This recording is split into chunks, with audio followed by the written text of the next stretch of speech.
पहले दिन जब कोई इंसान त्राटक शुरू करता है तो उसे लगता है कि यह बहुत आसान होगा। बस एक कैंडल जलानी है और उसकी फ्लेम को लगातार देखना है। लेकिन जैसे ही वो 1-2 मिनट तक बिना पलक झपकाए फ्लेम को देखता है, उसे एहसास होता है उसका माइंड बिल्कुल भी स्टेबल नहीं है। दिमाग में अचानक हजारों थॉट्स आने लगते हैं। पुरानी बातें, फ्यूचर की चिंता, रैंडम मेमोरीज, सॉन्ग्स, फियर और एम्बरेसिंग मोमेंट्स, सब कुछ एक साथ। यहीं पर इंसान पहली बार नोटिस करता है कि वो अपने थॉट्स को कंट्रोल नहीं करता, बल्कि थॉट्स उसे कंट्रोल करते हैं। त्राटक का पहला असर यही होता है।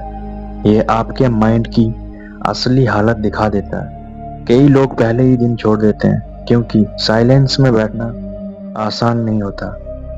जब इंसान डिस्ट्रैक्शन हटाता है तब उसे अपना अंदरूनी सिस्टम दिखाई देता है, और यही त्राटक की शुरुआत है।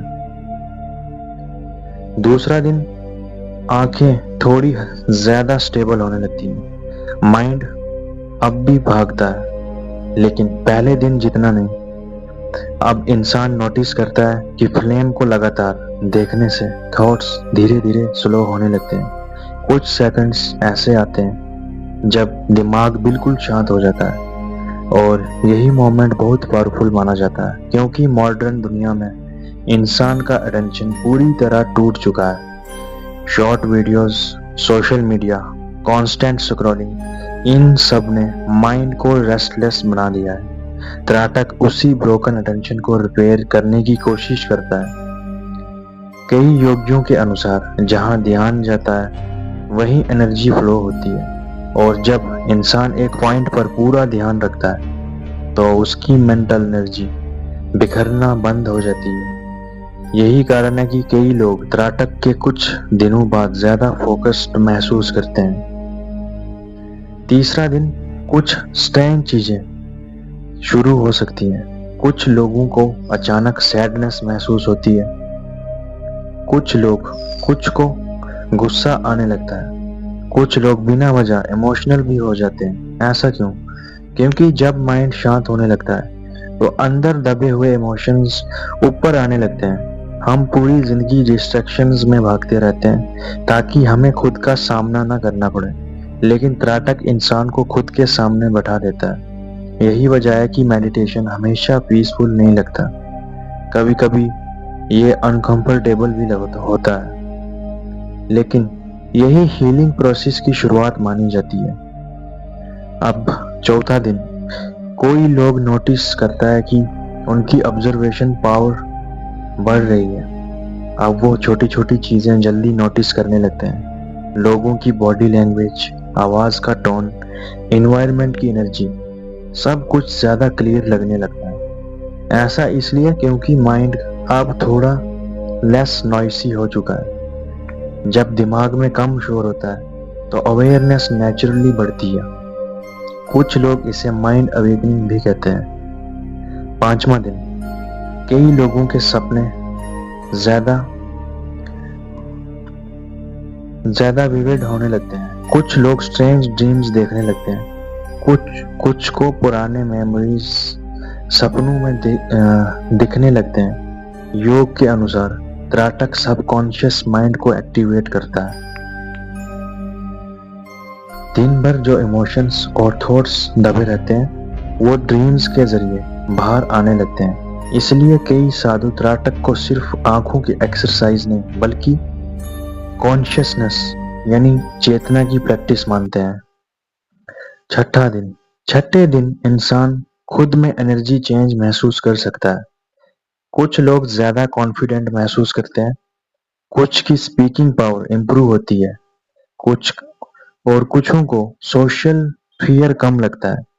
अक्सर कुछ लोग ऐसे होते हैं जिनको सोसाइटी में फियर लगता है, लेकिन छठे दिन तक लगातार जो त्राटक करता है उनको छठे दिन महसूस होता है कि उनका सोशल फियर कम हो रहा है। ऐसा इसलिए क्योंकि जब फोकस इंप्रूव होता है तो माइंड की स्कैटर्ड एनर्जी धीरे धीरे सेंटर्ड होने लगती है, और सेंटर्ड इंसान नेचुरली ज्यादा पावरफुल महसूस करता है। यही कारण है कि एंशियंट वॉरियर्स और योगीज कंसंट्रेशन प्रैक्टिस करते थे। अब बात करते हैं 7वें दिन की। 7वें दिन कोई मैजिकल सुपर पावर नहीं मिलती, लेकिन एक सबटल बदलाव जरूर शुरू हो जाता है। अब इंसान अपने थॉट्स को ऑब्जर्व करना सीखने लगता है।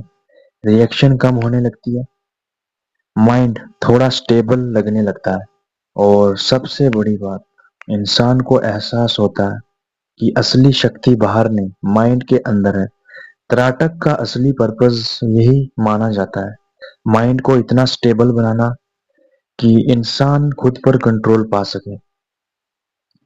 अब सवाल आता है, 7 दिन के बाद क्या साइंस का, साइंटिफिक साइड का, क्या साइंस भी त्राटक को सपोर्ट करती है?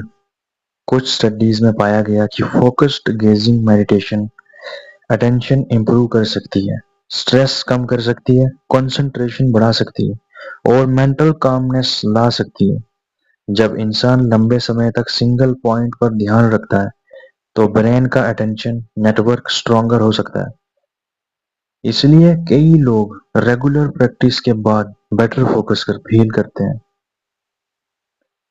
लेकिन ध्यान रहे, इंपॉर्टेंट वार्निंग, त्राटक को गलत तरीके से नहीं करना चाहिए। क्यों? बहुत देर तक फ्लेम देखने से आंखों में स्ट्रेन हो सकता है। बिगिनर्स को 1 से 3 मिनट से शुरू करना चाहिए। शुरुआत में ही 1 से 3 मिनट से ज्यादा टाइम तक नहीं करना चाहिए बिगिनर्स को, और ज्यादा फोर्स भी नहीं करना चाहिए। और आंखों में पेन हो तो तुरंत रुकना चाहिए, तुरंत स्टॉप करना चाहिए। ये ओवरनाइट सुपर पावर टेक्निक नहीं है, ये पेशेंस और डिसिप्लिन की प्रैक्टिस है। आज की दुनिया में जहां इंसान का माइंड हर सेकंड डिस्ट्रैक्ट है, वहां त्राटक जैसी प्रैक्टिस हमें फिर से खुद से जोड़ सकती है। शायद इसी वजह से हजारों साल बाद भी लोग इस एंशिएंट मेडिटेशन को करते हैं, क्योंकि जिसने अपने माइंड को कंट्रोल कर लिया, उसके लिए जिंदगी बदलना आसान हो जाता है। अगर आप भी 7 दिन त्राटक चैलेंज ट्राई करना चाहते हो तो कमेंट में लिखो, मैं अपने माइंड को कंट्रोल करूंगा। वीडियो पसंद आई हो तो लाइक करो और सब्सक्राइब जरूर करना।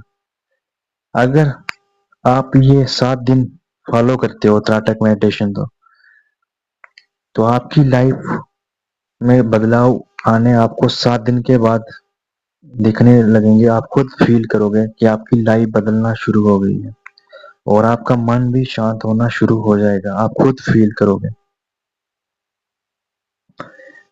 तो ये वीडियो प्लीज इसे लाइक करें, शेयर करें और यूट्यूब चैनल को सब्सक्राइब जरूर करना, क्योंकि हम स्पिरिचुअलिटी, हिडन ट्रूथ्स और माइंड पावर के ऐसे ही रहस्य खोलते हैं।